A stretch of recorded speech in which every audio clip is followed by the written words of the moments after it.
दोस्तों, प्रकृति में सबसे पावरफुल जो है आज मानव है, और मानव ये भूल गया है कि वो प्रकृति से ही उठा है। दोस्तों, आज हम प्रकृति से उठकर प्रकृति को ही नष्ट करने पर तुले हैं। न जाने कितने ऐसे कार्य हैं जो हमारे द्वारा किए जा रहे हैं, मानव द्वारा किए जा रहे हैं, और वो प्रकृति के लिए बहुत ज्यादा नुकसानदायक है। ये हम भूल रहे हैं कि वो प्रकृति के लिए नुकसानदायक ही नहीं, वो हमारे लिए भी नुकसानदायक है, क्योंकि हमारा अंग अंग प्रकृति से जुड़ा है। हमारा शरीर जो है प्रकृति की प्रवृत्ति पर ही कार्य करता है। दोस्तों, आज मैं बात करने वाला हूँ पर्वत श्रृंखला, जो कि अरावली पर्वत श्रृंखला है, और इसको लेकर हमारे देश में भी बहुत ही गर्म चर्चा मुद्दा है ये। इसमें सुप्रीम कोर्ट ने अभी एक फैसला दिया है, जिसमें कि ये लिखा है कि जो अरावली पर्वत श्रृंखला है, उसमें जो भी 100 मीटर से नीची पहाड़ियां हैं, उसको अरावली पर्वत श्रृंखला में नहीं ऐड किया जाएगा। दोस्तों, ये पहाड़ियां 800 किलोमीटर की पहाड़ियां हैं, जो कि गुजरात से लेकर राजस्थान होते हुए दिल्ली तक अपनी बाउंड्री टच करती हैं।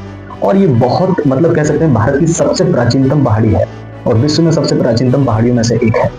और ये पहाड़ी जो है, ये इतना ज्यादा स्ट्रॉन्ग है, क्योंकि ये एक तो हमारे जो देश का हमारा स्ट्रक्चर है, उसकी फसलों के लिए बहुत ज्यादा योगदान है इन पहाड़ियों का। तो ये गवर्नमेंट का ये फैसला क्यों है? क्योंकि इस फैसले से गवर्नमेंट चाहती है, कुछ ना कुछ अच्छा चाहती होगी। गवर्नमेंट क्या है, देश को चला रही है, तो देश का कुछ ना कुछ अच्छा चाहती होगी, जिसके सोचते हुए उन्होंने ये डिसीजन लिया है।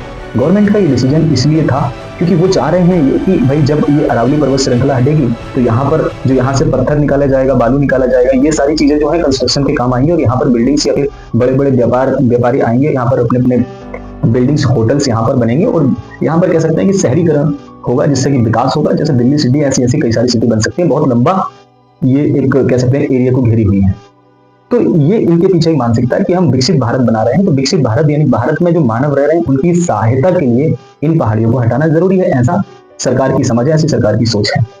लेकिन इन पहाड़ियों को हटाने से कितने नुकसान हो सकते हैं, ये हम शायद नहीं जानते हैं। देखिए, हम मानव का ही सिर्फ सोच रहे हैं, वहां पर रह रहे कितने सारे एनिमल हैं, जो जिनके आने जाने का वो रास्ता है, वहां पर आने जितने भी जानवर रह रहे हैं, उनका घर तो हम नष्ट कर ही देंगे अगर ऐसा होता है। तो अगर अरावली पर्वत श्रृंखला में से, क्योंकि 90% लगभग ऐसी पहाड़ियां हैं जो 100 मीटर से छोटी पहाड़ियां हैं, तो कह सकते हैं 90% अरावली पर्वत श्रृंखला को नष्ट कर दिया जाएगा। वहां पर खदान चलेगा, वहां से पत्थरों को निकाला जाएगा। तो आप सोचिए अब, और वो जो हमारी अरावली पर्वत श्रृंखला है, वो जो बलूचिस्तान से, जो रेगिस्तान से जो रेत उड़ती है, उसको रोकता है वो, वरना गर्म हवाओं के साथ वो रेत फिर सारा अगर वो हट जाएंगे, तो वो सारा हमारे उत्तर प्रदेश, हमारा राजस्थान और इधर दिल्ली, इधर उत्तराखंड, इन सारे क्षेत्रों में वो रेत की परत हवाओं के साथ आना शुरू हो जाएंगी, जिसके कारण फसलों की वृद्धि भी कम हो जाएगी, जिसके कारण बहुत सारे क्लाइमेट चेंज की संभावना भारत में बढ़ जाएगी। इस चीज को भी समझना होगा। भारत की ज्योग्राफी के साथ अगर हम खिलवाड़ करते हैं, खिलवाड़ अगर हम कर रहे हैं, तो कहीं ना कहीं ये हमारे लिए बहुत ज्यादा हानिकारक हो सकता है। तो ऐसे निर्णयों से सरकार को भी बचना चाहिए कि भाई देखिए, ज्योग्राफी को ज्योग्राफी के हिसाब से चलने दिया जाए। प्रकृति के साथ छेड़छाड़ करेंगे, प्रकृति हमारे साथ थोड़ी सी भी छेड़छाड़ करेगी, तो हम फिर कहाँ जी पाएंगे।